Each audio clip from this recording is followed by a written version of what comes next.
जय हिंद प्रिय विद्यार्थी, स्वागत है आपका आपके अपने यूट्यूब चैनल आरएस क्लासेस में। और आज हम समझने वाले हैं जीवन दर्शन से संबंधित कविता मैंने आहुति बनकर देखा को, जिसे लिखा है प्रयोगवाद के जनक सच्चिदानंद हीरानंद वात्स्यायन अज्ञे जी ने। बहुत ही सुंदर सी कविता है। जीवन दर्शन के बारे में उन्होंने बताया है कि जीवन में किस किस तरह की समस्याओं का हमें सामना करना पड़ता है या पड़ सकता है, और प्रत्येक परिस्थिति में हमें अपने आप को किस तरह संयमित रखना है। ये सब कुछ इस कविता में कवि ने हम तक पहुंचाने का प्रयास किया है। मैं इस कविता को आपको समझाऊंगी भी, मगर इसके पहले यदि आप चैनल पर नए हैं तो प्लीज़ इसे सब्सक्राइब कीजिए। ज़्यादा से ज़्यादा लाइक, कमेंट और शेयर करना बिल्कुल ना भूलिए। तो चलिए आज हम समझते हैं जीवन दर्शन कविता जो है मैंने आहुति बनकर देखा। चलिए समझते हैं इस कविता को।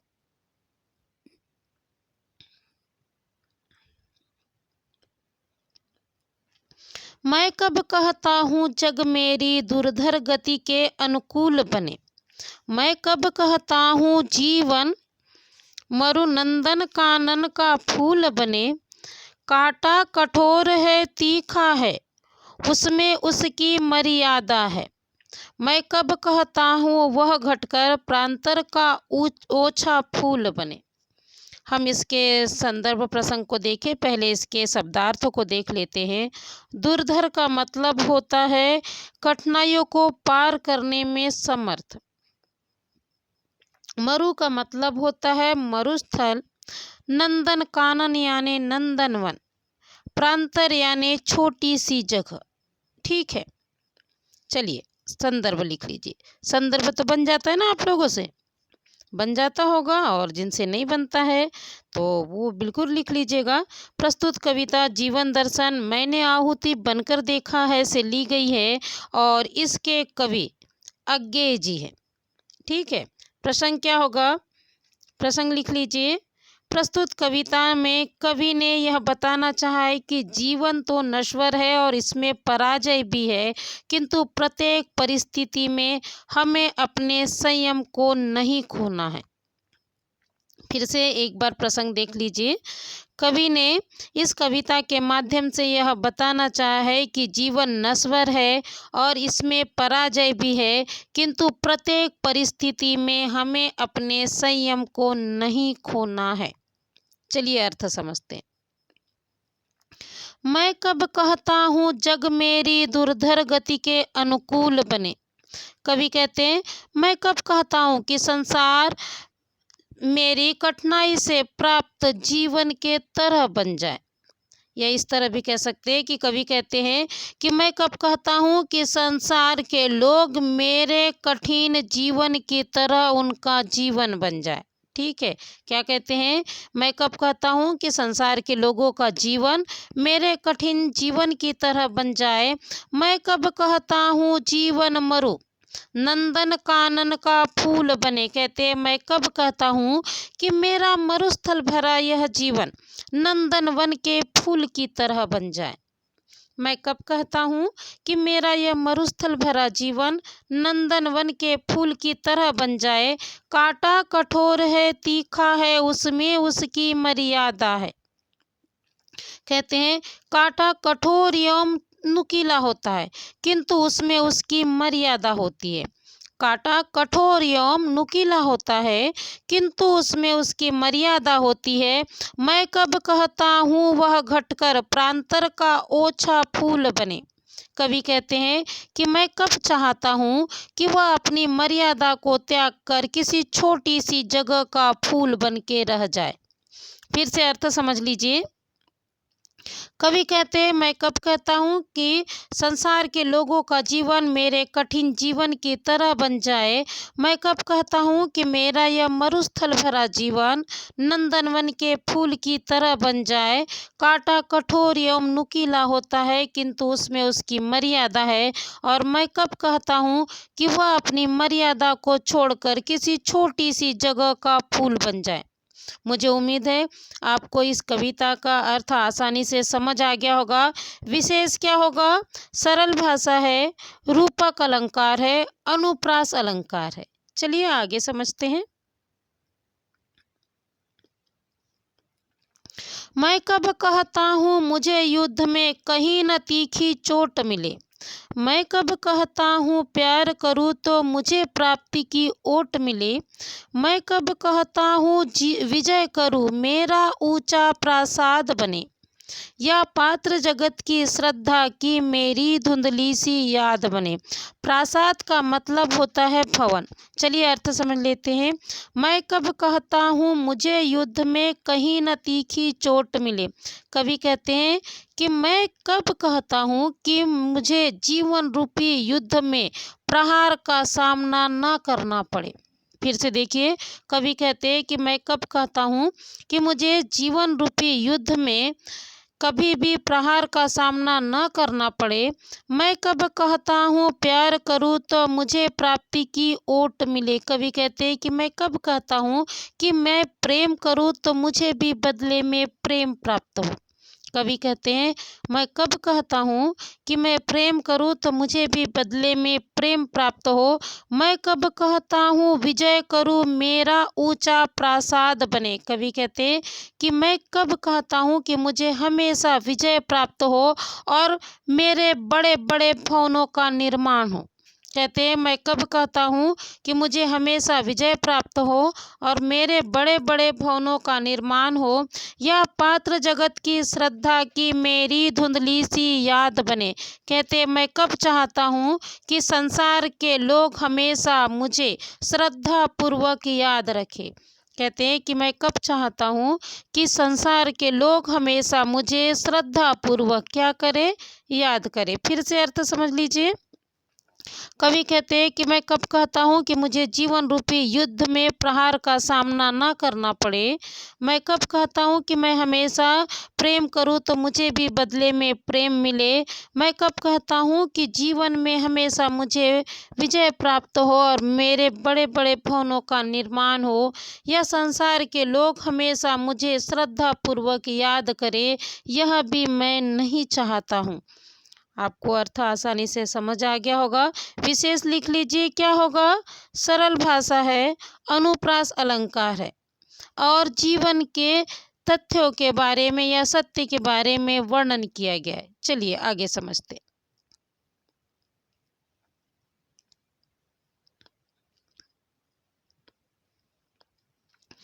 पथ मेरा रहे प्रशस्त सदा, क्यों विकल करे यह चाहा मुझे। नेतृत्व न मेरा छिन जावे, क्यों इसकी हो परवाह मुझे। मैं प्रस्तुत हूँ चाहे मेरी मिट्टी जनपद की धूल बने, फिर उसी धूलि का कण कण भी मेरा गतिरोध शूल बने। विकल का मतलब होता है व्याकुल, पथ यानी रास्ता, प्रशस्त यानी श्रेष्ठ, परवाह यानी चिंता, जनपद यानी लोगों के पैरों की। ठीक है, चलिए अर्थ समझते।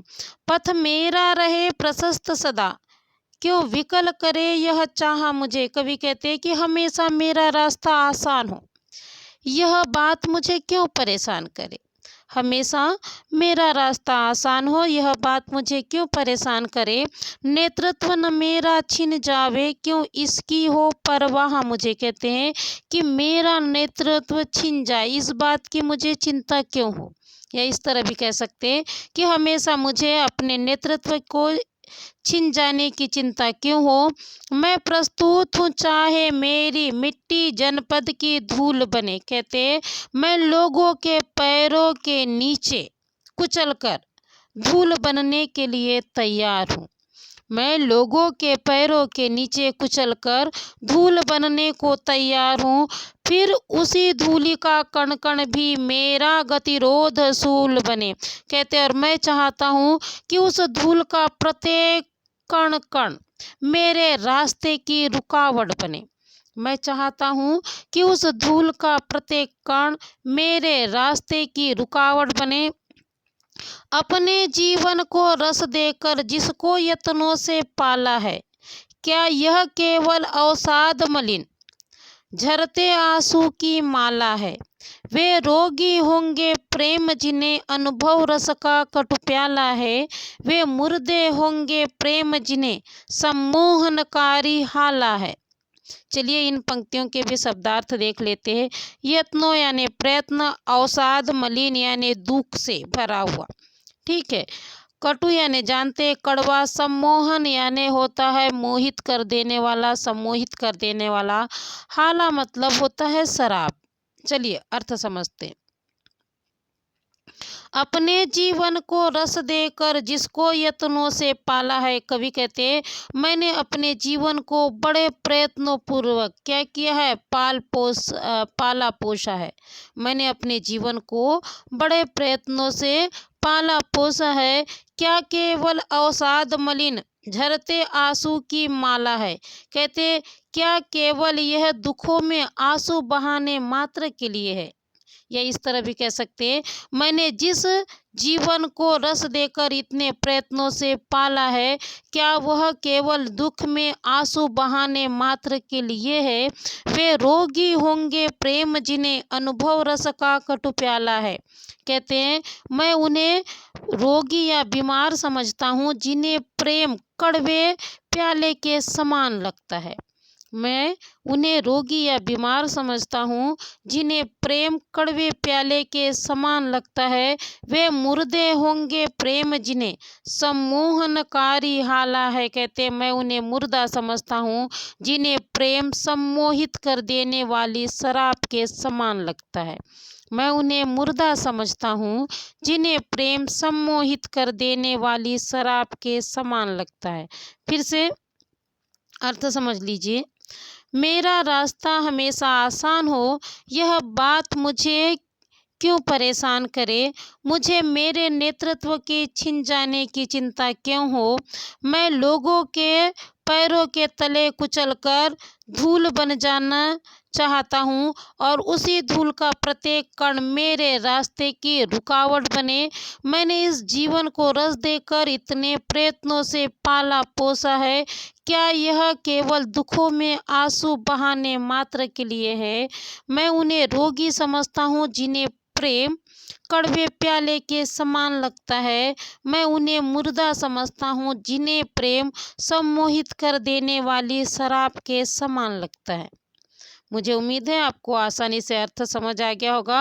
विशेष क्या होगा, सरल भाषा है, प्रसाद गुण है, साथ ही क्या है, अनुप्रास अलंकार है। चलिए आगे समझते हैं।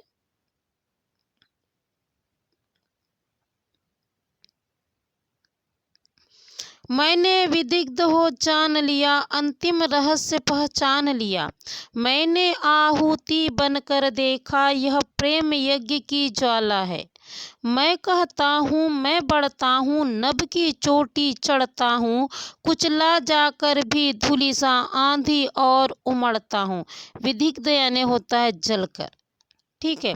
मेरा जीवन ललकार बने, असफलता ही असिधार बने।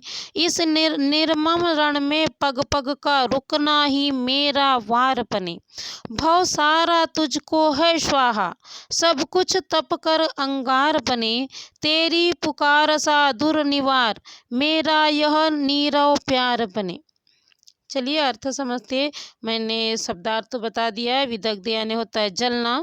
ठीक है। असिधार का मतलब होता है तलवार की धार। ठीक है। और दुर्निवार का मतलब होता है कठिनता से प्राप्त होने वाली। चलिए अर्थ समझते। मैंने विदिग्ध हो जान लिया, अंतिम रहस्य पहचान लिया। कवि कहते हैं कि मैंने जलकर जीवन के अंतिम रहस्य को पहचान लिया है। मैंने स्वयं जलकर जीवन के अंतिम रहस्य को पहचान लिया है। मैंने आहुति बनकर देखा, यह प्रेम यज्ञ की ज्वाला है।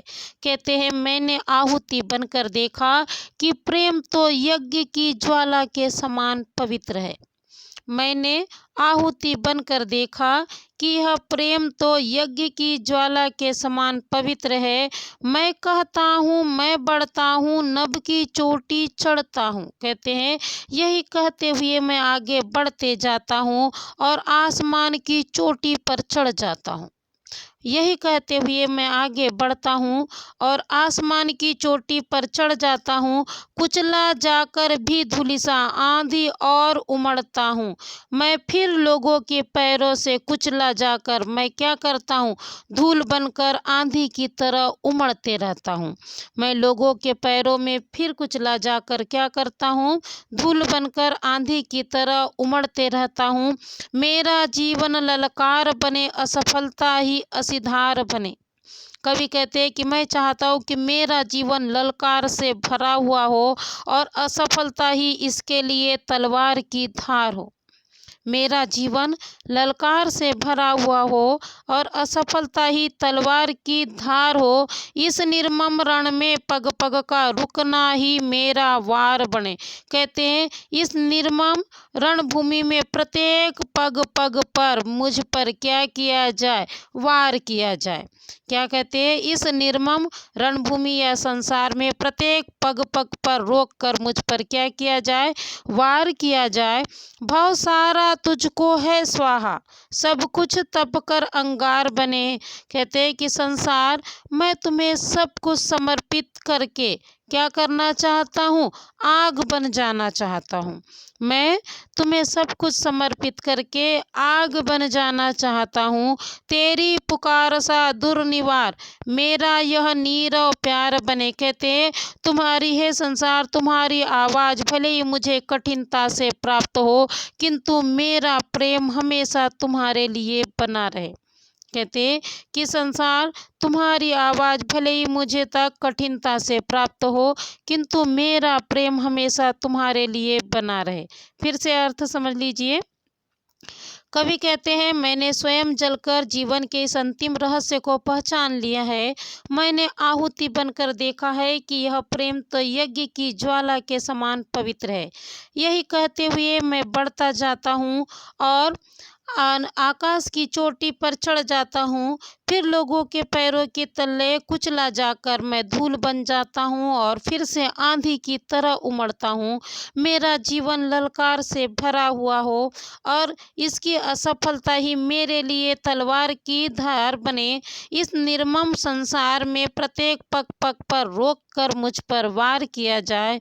हे संसार, मुझे तुझे मेरा सब कुछ समर्पित है और मैं क्या करूं, आग बन जाऊं। तुम्हारी आवाज़ मुझ तक बड़ी कठिनता से प्राप्त हो, किंतु मेरा प्रेम हमेशा तुम्हारे लिए बना रहे। मुझे उम्मीद है यह जो कविता है आपको आसानी से समझ आ गई होगी और इससे संबंधित प्रश्न भी आपसे बन जाएंगे। विशेष क्या होगा देख लीजिए। प्रसाद गुण है, सरल भाषा है और अनुप्रास अलंकार है और जीवन के सत्य से परिचय कराया गया है। और मुझे उम्मीद ही नहीं, पूर्ण आशा है कि अब आपसे इससे संबंधित सारे प्रश्न आसानी से बन जाएंगे। इसी शुभेच्छा के साथ धन्यवाद।